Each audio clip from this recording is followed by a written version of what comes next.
非有消息，澳洲航空旗下的澳航货运最近退役了波音767-300ERF 货机。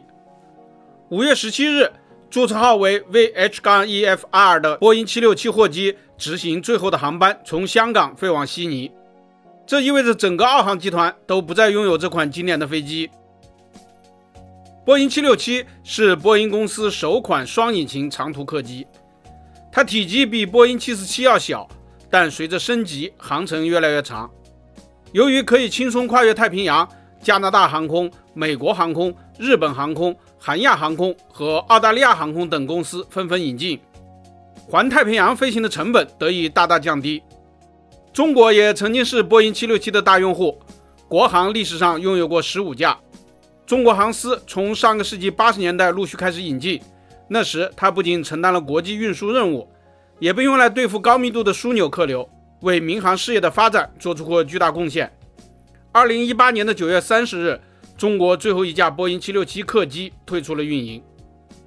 澳洲航空于1985年开始引进波音767，主要是用于欧洲和北美航线。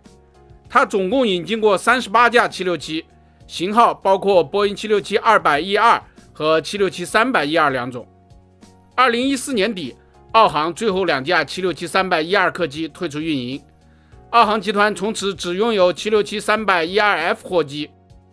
澳洲航空是西方国家里最重视民航安全的航空公司之一，曾经长期霸占全球最安全的航司榜首。它总是积极地引进新型客机，飞机相对比较新。现在不仅拥有空客 A380 和波音787，还准备大量引进空客 A350。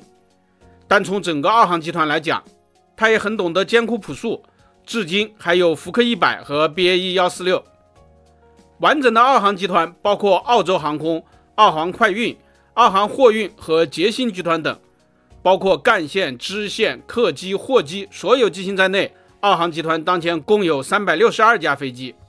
但现在的机型清单里已经没有了波音767。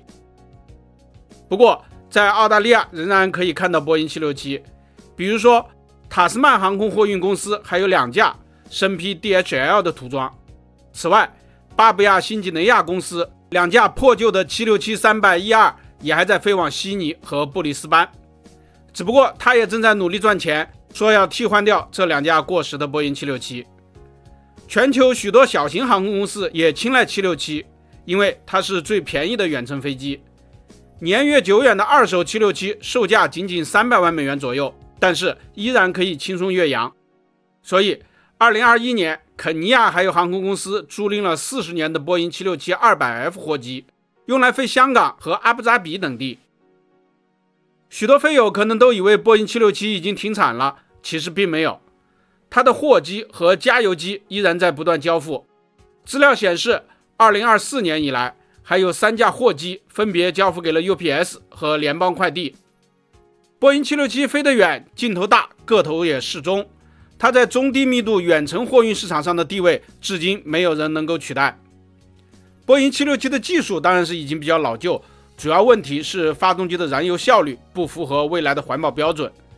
但是为了满足客户的需要，美国已经豁免了对它的限制。